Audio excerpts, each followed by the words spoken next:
कांग्रेस समेत तमाम विपक्षी पार्टियों के लिए साल 2024 करो या मरो वाला रहने वाला है। ऐसे में देश पर सबसे ज्यादा राज करने वाली कांग्रेस पार्टी अपने नए अध्यक्ष की तलाश में है। अब ये तो साफ है कि नया अध्यक्ष गांधी नहीं होगा, और जो भी होगा क्या वो 24 की जंग में कांग्रेस की डूबती नैया को पार लगा पाएगा? ये वो सवाल है जिसके जवाब भविष्य में मिल जाएंगे, लेकिन हम आज इस पर नहीं जाएंगे। हम बात करेंगे पास्ट की, यानी भूतकाल की। आखिर राहुल गांधी, जिन्हें कई कांग्रेसी देश का प्रधानमंत्री बनता देखना चाहते हैं, उन्होंने कांग्रेस के राष्ट्रीय अध्यक्ष की गद्दी क्यों छोड़ दी? क्यों इस बार राहुल गांधी ने खुद को इस रेस का भागीदार भी नहीं बनाया? आज बात इस पर करेंगे। ये जानने के लिए हम थोड़ा पीछे चलते हैं और बात करते हैं साल 2019 के लोकसभा चुनाव की, जिसमें साल 2014 की तरह ही कांग्रेस को मुंह की खानी पड़ी। उस कांग्रेस को जिसने देश पर सबसे ज्यादा राज किया और आजाद भारत में देश को सबसे ज्यादा प्रधानमंत्री दिए। आगे बढ़े उससे पहले हम बता देते हैं कि आजाद भारत को कांग्रेस ने अब तक 6 प्रधानमंत्री दिए हैं। पंडित जवाहरलाल नेहरू, लाल बहादुर शास्त्री, इंदिरा गांधी, राजीव गांधी, पीवी नरसिम्हा राव और मनमोहन सिंह। चलिए लौट कर आ जाते हैं 2019 में। ये लोकसभा चुनाव राहुल गांधी के नेतृत्व में लड़ा गया था और ये समय कांग्रेस के सबसे बुरे दौर में से एक रहा। बता दें कि साल 2017 में राहुल गांधी कांग्रेस के निर्विरोध राष्ट्रीय अध्यक्ष चुने गए थे। राहुल गांधी के पार्टी की कमान संभालने के बाद कांग्रेस ने राहुल की लीडरशिप में जो सबसे बड़ा चुनाव लड़ा था, वो था 2019 का लोकसभा चुनाव, जिसमें यूपीए बीजेपी के नेतृत्व वाले गठबंधन एनडीए से बुरी तरह से हारी। इस चुनाव में एनडीए ने 352 सीटें जीती थी, वहीं कांग्रेस के अगुवाई वाले यूपीए को 92 सीटें मिली थीं। बात अगर कांग्रेस की करें तो 2019 के लोकसभा चुनाव में कांग्रेस केवल 52 सीटें ही जीत पाई थी। वैसे यहाँ पर एक और जरूरी फैक्ट्स ये भी बता देते हैं कि 2014 के लोकसभा चुनाव में कांग्रेस महज 44 सीटें जीत पाई थी। तब राहुल गांधी पार्टी के अध्यक्ष नहीं थे, लेकिन 2019 के चुनाव में राहुल गांधी की लीडरशिप में कांग्रेस की सीटें 2014 के मुकाबले बढ़ी थी। हालांकि ये बढ़ी सीटें इज्जत बचाने लायक नहीं थी। इसी हार के बाद राहुल गांधी ने हार की नैतिक जिम्मेदारी अपने कंधों पर लेते हुए अध्यक्ष पद से इस्तीफा दे दिया था। इसके बाद से सोनिया गांधी पार्टी के अंतरिम अध्यक्ष की जिम्मेदारी संभाल रही हैं। ऐसे में राहुल गांधी का मन बदला है तो उसमें कोई ताज्जुब करने की बात नहीं है। इसके पीछे कई कारण हैं। सबसे पहला कारण 2019 लोकसभा चुनाव रहा, क्योंकि इसी हार के बाद राहुल ने अध्यक्ष पद से इस्तीफा देने के साथ ही एक 4 पेज की चिट्ठी भी लिखी थी, जिसमें उन्होंने लिखा था, चुनाव में हार की जिम्मेदारी तय किए जाने की जरूरत है। इसके लिए कई लोग जिम्मेदार हैं, लेकिन अध्यक्ष पद पर रहते हुए वो यानी कि राहुल गांधी जिम्मेदारी ना लें, ये सही नहीं होगा।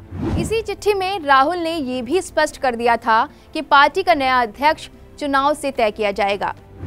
इसीलिए उन्होंने अध्यक्ष पद के लिए किसी का नाम आगे नहीं बढ़ाया था। हालांकि उस वक्त राहुल इस बात से भी आहत थे कि जिन कांग्रेस के धुरंधरों को राज्यों की जिम्मेदारी दी गई थी, उन्होंने अपने पद नहीं छोड़े। वैसे आपको बता देते हैं कि 2014 के लोकसभा चुनाव के बाद से ही कांग्रेस का ग्राफ लगातार गिर रहा है। मध्य प्रदेश, पंजाब, उत्तराखंड, गुजरात और हिमाचल प्रदेश समेत कई बड़े राज्य कांग्रेस के हाथ से फिसल गए।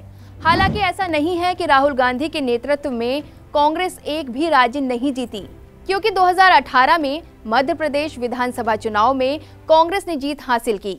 वहीं 2017 का पंजाब विधानसभा चुनाव भी कांग्रेस ने जीता। लेकिन 2014 से 2022 तक की बात करें तो कांग्रेस की हालत बिगड़ती चली गई। कई राज्यों में अपनी ही पार्टी के नेताओं की बगावत के चलते पार्टी को सत्ता गंवानी पड़ी।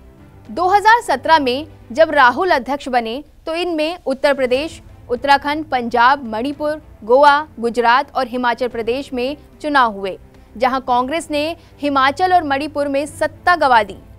गोवा में सबसे बड़ी पार्टी होने के बावजूद कांग्रेस सरकार नहीं बना सकी। सिर्फ पंजाब में कांग्रेस जीत सकी। उस पंजाब को भी कांग्रेस 2022 विधानसभा चुनाव में हार गई। ओवरऑल बात करें तो राहुल गांधी के अध्यक्ष रहते कांग्रेस को जीत से ज्यादा हार का सामना करना पड़ा। वो भी बताते हैं। 2014 8 राज्यों में हुए चुनावों में केवल अरुणाचल जीता, लेकिन 2016 में बगावत हुई और सत्ता चली गई। 2015 दिल्ली में सूपड़ा साफ, बिहार में गठबंधन की सरकार का हिस्सा रही। 2016 असम और केरल खिसका, पुडुचेरी में सरकार बनाई। 2017 हिमाचल और मणिपुर से सत्ता गंवा दी, पंजाब जीता, गोवा में बड़ी पार्टी बनकर उभरी लेकिन सरकार नहीं बना सकी। 2018 त्रिपुरा, नागालैंड, मिजोरम और मेघालय में चुनाव हुए, कांग्रेस एक भी राज्य में नहीं जीती। 2018 दिसंबर मध्य प्रदेश, छत्तीसगढ़, राजस्थान और तेलंगाना में चुनाव हुए। तेलंगाना छोड़कर तीनों राज्यों में सरकार बनाई, लेकिन मध्य प्रदेश में 13 महीने में ही बगावत के कारण सरकार गिर गई। 2019 लोकसभा चुनाव हारी, साथ ही आंध्र प्रदेश, अरुणाचल, हरियाणा, झारखंड, महाराष्ट्र, उड़ीसा और सिक्किम में विधानसभा चुनाव हुए। 7 में से 5 में कांग्रेस नहीं जीत सकी। झारखंड और महाराष्ट्र में कांग्रेस ने सरकार को समर्थन दिया। 2020 दिल्ली और बिहार दोनों हार गई।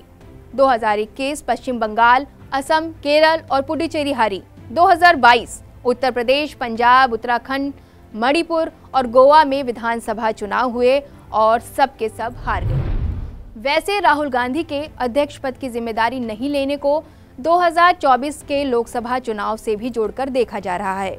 दरअसल कुछ राजनीतिक विशेषज्ञों और पार्टी के रणनीतिकारों की माने तो कई विपक्षी दल राहुल गांधी के नेतृत्व पर सहज नहीं होंगे।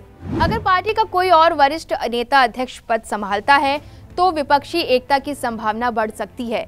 वहीं ऐसा करने से पार्टी को एकजुट करने में भी मदद मिलेगी। वैसे जब से राहुल गांधी की पार्टी में दखल अंदाजी बढ़ी है, तब से पार्टी का असंतुष्ट खेमा पार्टी के शीर्ष नेतृत्व पर सवाल उठाता रहा है। आपको आनंद शर्मा का वो बयान याद है जिसमें उन्होंने कहा था कि कांग्रेस को गांधी परिवार से बाहर भी सोचने की जरूरत है। गैर गांधी के अध्यक्ष बनने का मौका देने से सकारात्मक संदेश जाएगा। इसके अलावा हाल ही में कांग्रेस के साथ करीब 5 दशकों के संबंध को खत्म करने वाले गुलाम नबी आजाद ने भी अपने लेटर में राहुल गांधी पर कई संगीन आरोप लगाए थे। 5 पन्नों के इस्तीफे में गुलाम नबी आजाद ने 17 बार लिखा था राहुल का नाम और 2014 की हार का जिम्मेदार बताया था। उन्होंने ये तक कह दिया था कि राहुल गांधी में संगठन को दोबारा तैयार करने में ध्यान की कमी है, वो फोटो ऑप्स, धरना और रैलियों के लिए ही अच्छे हैं। यहाँ तक आजाद ने 2019 लोकसभा चुनाव अभियान का जिक्र करते हुए ये भी बताया था कि उन्होंने राहुल के चौकीदार चोर है एजेंडे का समर्थन नहीं किया था। आजाद ने सोनिया गांधी पर भी सवाल उठाते हुए कहा कि एक गैर जिम्मेदार व्यक्ति को पार्टी पर थोपने की कोशिशों का ही नतीजा है कि आज कांग्रेस राजनीतिक हाशिए पर चली गई है। उन्होंने 2013 में राहुल गांधी के कांग्रेस उपाध्यक्ष बनने के साथ ही पार्टी चलाने के तौर तरीकों पर जितना चुभने वाला हमला बोला है, उतना अब तक किसी नेता ने नहीं बोला होगा। इन तमाम तथ्यों को ध्यान में रखते हुए ऐसा माना जा रहा है कि राहुल ने इसी कारण खुद को रेस में नहीं रखा। ऐसे में अब देखना होगा कि कांग्रेस का अगर कोई गैर गांधी अध्यक्ष बनता है तो क्या 2024 के चुनाव में इसका फायदा कांग्रेस पार्टी को पहुंचेगा या फिर नहीं।